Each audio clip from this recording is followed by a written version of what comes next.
everybody, Sarah here. So today I'm going to be reviewing this book. I believe it's by Essex Reptiles, but honestly, having a little difficulty figuring out who wrote it. Regardless, this is obviously about multiple different kinds of snakes and not just about corn snakes. So I'm going to be going over the corn snake only portions in this book. I don't want to speak on anything that's not corn snake related except for things that are like related to either just corn snakes or all snakes, but we'll get into that as soon as we give away last month's book. If you'll remember, this was last month's book and it was really adorable, and I'm actually super excited to get it out to the winner of today's drawing. Today I'm putting names in a tea box. They're already in there. I don't know if you can hear them. And because I still can't find a hat, so today you get a tea box. So let's see who won that adorable book from last month. Grab a piece of paper. It looks like it is Mississippi Raptors and Reptiles. That's awesome. Mississippi Raptors and Reptiles, please send me an email with a delivery address for you. My email is in the description, sarahsnakeshop@gmail.com, and I will get your free book to you. Also, before we jump in, I want to mention Reptilinks help support this channel, so if you support Reptilinks, you help support me, and you can use my code at checkout. It gets you a discount, and I get a percentage as well. Speaking of financially contributing to the channel, I want to thank all of our channel members. There's too many of you to just list on here now, but I will put the list over here. Thank you guys all so much for being here. Now that we've hit over 25 members, which is insane to me, 25 members, I am going to add another tier, a $5 tier, where you guys will get extra perks. Right now the perks are you get your own video as a member every single week, and then you also get access to live videos after they're over. I do a live Q&A about once a month. And so the newer tier is also going to get access to a Discord server where you guys can get on with me and we can pretty much chat anytime. That's coming soon. That will be at the end of this year, beginning of next year, so don't rush to do that right now. However, that is something that I'm excited about that is going to be coming.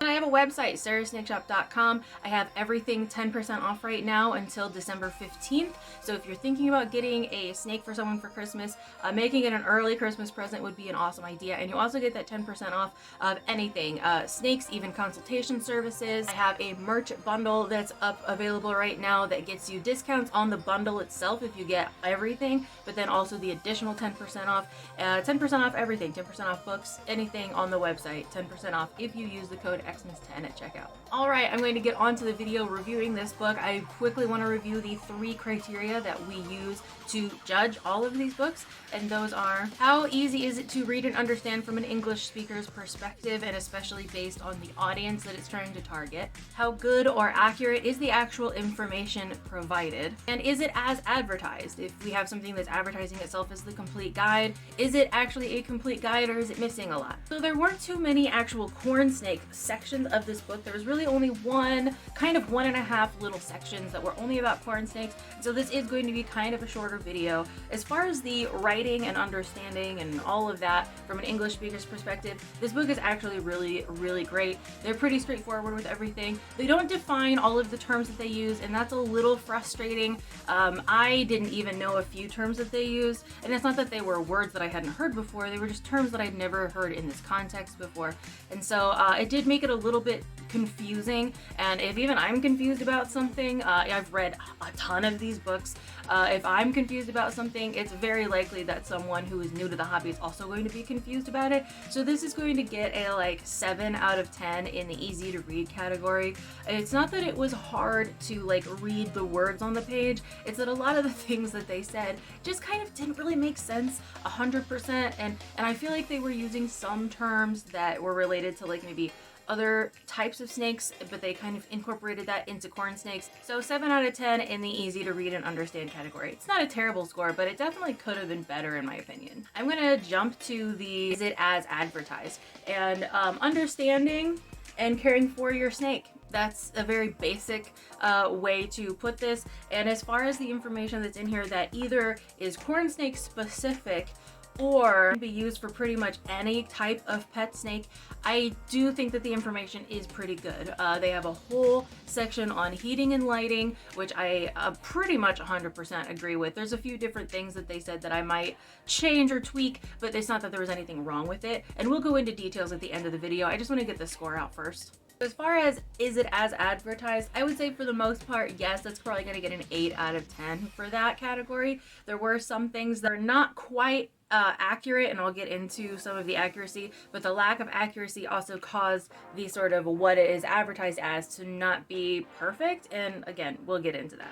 So as for the accuracy of information in this book, it was okay, especially when it came to the care section. So when it comes to care and feeding, they had this whole, like 2 or 3 whole pages on what to do with trouble feeding snakes, and that was amazing. Honestly, if it was just that section and nothing else, that would be a 10 out of 10 section. That section on how to help trouble feeding snakes eat was like 10 out of 10 top-notch section, and the heating and lighting section for the snake as well, which is kind of what they highlighted. They didn't really go over like vivarium specific things for just corn snakes. Everything as far as that, like how to set up a vivarium, what to do if your snake escapes, those type of things. Those are things that are not 100% universal for all snakes, but I'm gonna kind of say universal for the snakes that were mentioned in this book.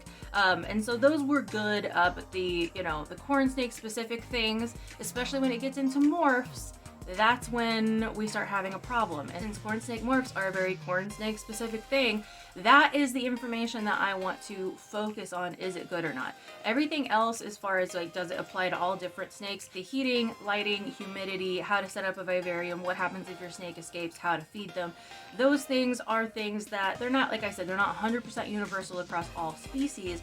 But as far as this book is concerned, everything that's mentioned in here as far as the care and that kind of stuff is great. But then once you get to the corn snake morph section, they ruined it. They ruined it for themselves. So I'm going to go over how they ruined it after I give the score. The score on the accuracy of information, especially like corn snake specific information, is going to be closer to like a 6 out of 10.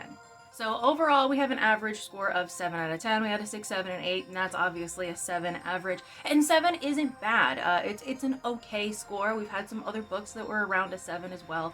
And so 7's reasonable, and especially if you have a lot of different types of snakes or you're interested in a lot of different types of snakes, this would be a really, really great book. This is just, it has the same problem that a lot of other books have, and I'm going to go into detail in that now. The first section where they really start talking about corn snakes specifically is they talk about the heating and lighting, and I think that that section is pretty good.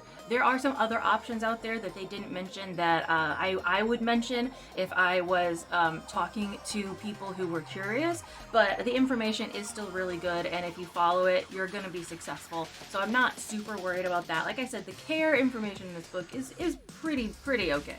The dealing with escapes section, for some reason, also has a very giant corn snake head on it. This would be good for just about anybody. There's a few other options, again, that they didn't mention, but it's still a pretty good section. And again, the loss of appetite section in this book, where they talk about how to feed, it's 3 whole pages long of different options, things that you could do. And I think that this is absolutely stunning. This book is worth buying just for this section. There are things in here that I had not heard of before that I think, wow, that might actually work. And this is just a list of stuff that I would always recommend to people. In fact, I took photos of these pages for my own reference for the future. So if nothing else, if you're curious whether or not this book is worth buying, just this section is worth the money that you might spend on this book. Before we jump into the morphs and what all is wrong with all of the morph stuff, I do want to mention that this book was published in 2012. So it's not a new book. It's a 10-year-old book. There's a lot of things that are not going to be in here, and that's okay. The point for me at this juncture is the information provided correct? Because especially when we're dealing with old books like this, I don't expect Palmetto or Tessera to be in here, or anything that might have happened or been produced since 2012, obviously. So everything is going to be 10-year-old information or older. And so I'm judging it, kind of scaling my judging on that. So is the information on morphs provided actually correct? The answer is not really. And so let's go over the details of that. One of the very first things that they start with is the normal, and they equate normal with Okatee immediately. One of the first things that they say is normal, basically the same thing as Okatee, and it's like, no, they are not the same thing. And the photo that they show of an Okatee is not an Okatee by any means. In fact, when I look at it, it looks more like a hypomelanistic with no borders at all. You can do this. This snake, not an Okatee. Sorry. After that, they start jumping into some weird combinations like Amber Motley and Caramel Motley and Lavender Stripe, which is fine that they did that. It just seems weird to me that they didn't build up from like normal to some like normal, some like base forms like just Amel or just Caramel, just Anery. Then they jumped straight into like triple combos for some reason, which is fine. It just seemed weird. On the next page, they talk about Butter Stripes and how Butter is a combination of caramel and hypomelanistic. Not correct. Butter is a combination of amelanistic and caramel, not hypomelanistic and caramel. So that's just like some straight up incorrect information right there. Then they get to a point where they start talking about opal motleys, and they say that opals are also called pearl, which is not quite correct. In Kathy Love's book, The Corn Snake Manual, she describes pearl as being an opal plus anerythristic type A. So moonstone plus amel. And so that's essentially lavender, anery, amel, all combined together. So this, again, they're giving it a name that isn't actually attributed to that morph. They also say that a crimson is just another name for hypomelanistic, and that is also not true. That is specifically a Miami plus hypomelanism, and the photo that they use for a crimson is very, very wrong. The snake has a lot of saturation in the ground color. It is definitely not a Miami type. I'm not going to go into every single morph that they talk about. Some of them are fine. But there was a section where they had two scaleless corns next to each other, that one of them they just called the normal scaleless corn, and the other one they called the normal clear scaleless corn. And I don't really know exactly what that means, but apparently that's something. I don't know. That's pretty much all in this book that's about corn snakes or related to corn snakes in any way. The rest of the book is mostly milk snakes, king snakes. There's some boa constrictors, some pythons. There's a lot of stuff on ball python morphs as well, but I cannot attest to the accuracy of any of that information. I'm not a ball python person. So if you are someone who is sort of curious about the sort of history a little bit and getting sort of an older book in the hobby that is also relatively good when it comes to care, this would be a really good book. I would not rely on it for morph information, but as far as general care information of multiple different species, I would say it's a pretty good book, and 7 out of 10 is not bad. So if you would like to win this book, just comment below and your name will go in a hat or a box or whatever I find for next month, and I will give it away to one of you who comments. The rest of this month's videos are all going to be dedicated to morph prices over the course of the year. I've been actually gathering data from the entire year instead of just compiling them all at one time like I did last year. So we will compare prices throughout the year as well as prices compared to last year's prices, and also look at some photos of some pretty snakes. So I hope to see you in those videos soon. Thank you so much for watching.